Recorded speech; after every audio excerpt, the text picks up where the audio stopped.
The world is a great field of energy known as essence.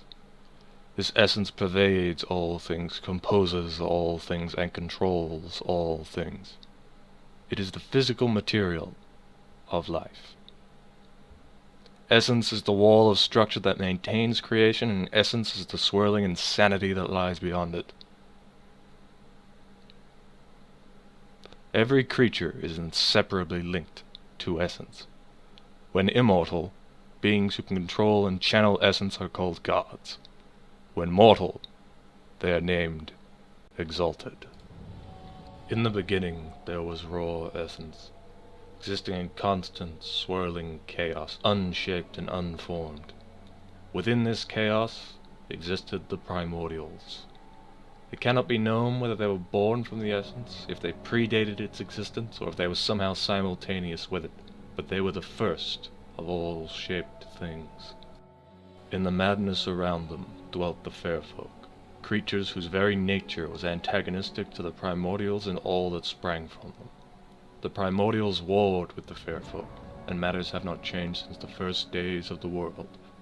Even today, the fae folk seek to burn away all creation, and return the wild to the formless purity of the time before shape.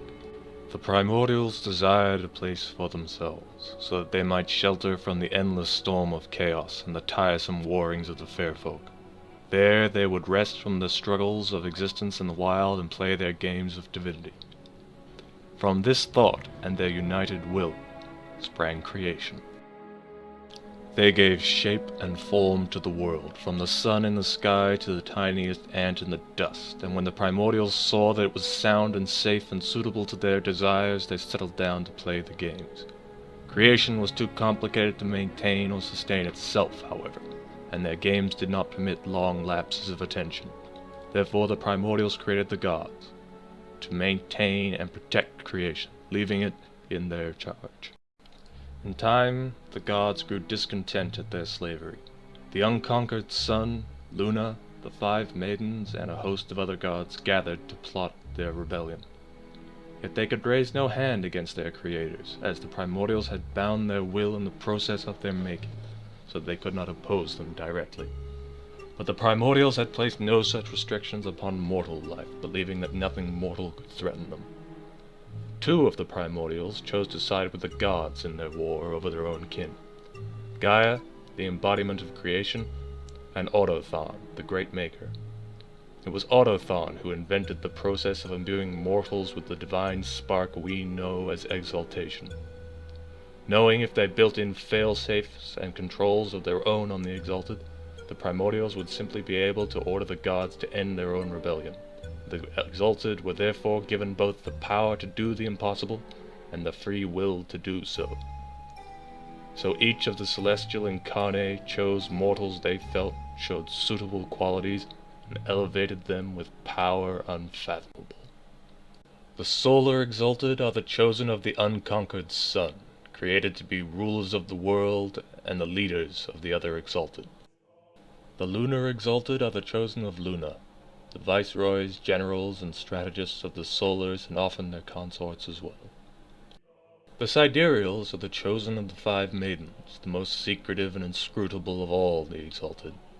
They are advisors, viziers, planners, counselors, and masters of intrigue and the martial arts. Each sidereal exalt is chosen by a particular maiden, but there are never more than 100 total sidereals at any time.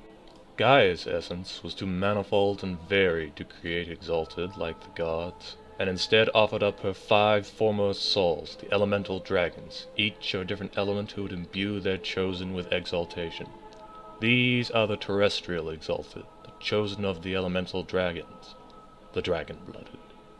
The dragon-blooded Exalted differ from the celestial Exalted in that they can pass on their powers to their descendants. They were formed by the elemental dragons as foot soldiers to the celestial Exalted. Separately, they are weaker, but when working together, the terrestrials can topple dynasties and menace even the mightiest gods into submission.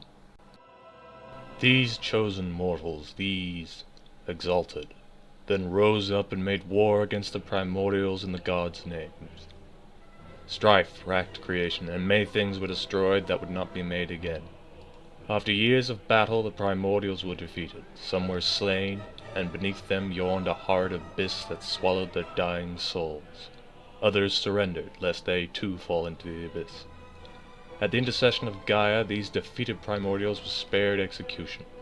Instead, they were forced to swear powerful oaths on their very names, which banished them elsewhere and imprisoned them within the rotting body of their king Malpheus.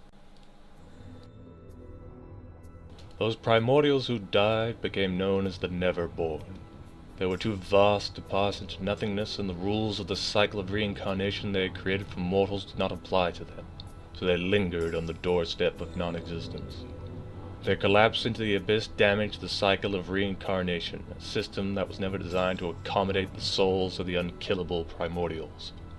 Their stagnant, death-tainted essence abscessed and congealed into a parallel plane of existence after death that is now known as the Underworld. On the other hand, those primordials who surrendered to the armies of the Exalted were taken captive, and their primary souls were executed, warping their nature and reforming the defeated primordials into the demonic beings now known as the Yozi.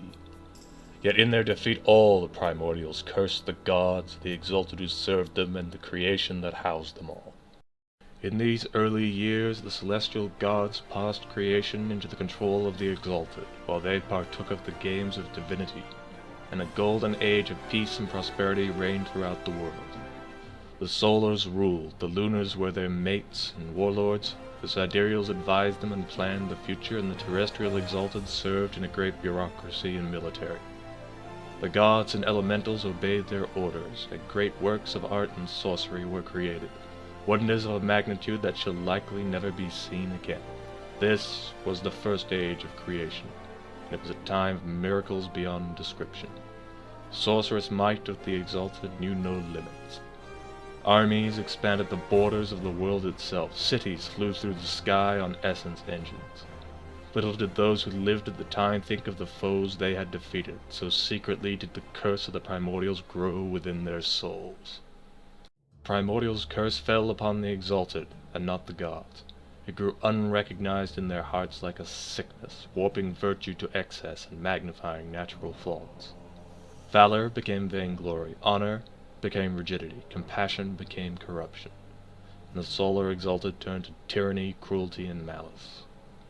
The great curse lay on the other Exalted as well, but most heavily on the solar Exalted, as they were the leaders who had brought down the primordials. Eventually the solar Exalted even turned from the guidance of the unconquered sun, and their patron in turn averted his gaze from them. The Sidereals saw that their masters were turning to evil, so they took counsel with each other. They peered into the loom of fate, and they saw two choices, a vision of gold and a vision of bronze. If they attempted to reason with the Solars, they might succeed in restoring sanity and righteousness to the sons chosen. Or they might fail, be slaughtered for daring to doubt the Solars, thus dooming creation to a never-ending spiral of degradation at the hands of all-powerful maniacs. But if they dared the unthinkable, and guided the dragon-blooded to seize power and to wipe the solar Exalted and their lunar mates utterly from the face of creation, their actions would succeed in preserving the world, if only a considerably diminished form. In the end, they went with the choice which offered certainty. At the subtle behest of the Sidereals, the dragon-blooded Exalted came to believe that they had no choice but to slay their solar masters and replace them. In secret they laid their schemes, and attacked by surprise while the Solars were at a great banquet, slaughtering many on the spot and managing to separate the others from their resources and seats of power. The Lunars, who had already grown troubled by the Solars' excesses, were not as vigorous in their defense as they might have been. Some Lunars were slain, some fled into the far reaches of creation, and the rest retreated into the wild. Even those Solars who survived the initial ambush would fall to the endless armies of the dragon-blooded and their sidereal puppet masters. As they died, their souls were whisked into the cycle of reincarnation, while the exaltations that had empowered them fled to seek new Solars to exalt. To prevent this and forestall an otherwise eternal war, certain sidereal Exalted used powerful magics to coerce those portions of the Solars' souls into an apparatus called the Jade Prison. Dragon-blooded then sank this enormous structure into the depths of the inland sea to lock the solars away forever. A tiny handful of solar essences remained free and continued to reincarnate when the prison was sealed, but on the whole, creation was purged of the solar exalted, making way for the rule of the dragon-blooded. Seeking to simplify matters for their terrestrial pawns, the sidereal exalted vanished from sight through the use of prodigious magic, obliterating all knowledge of themselves from history and the stars. With the solars overthrown, the lunars in fugitive exile, and the sidereals occulted behind eldritch misdirection, the age of the celestial exalted came to an apparent end.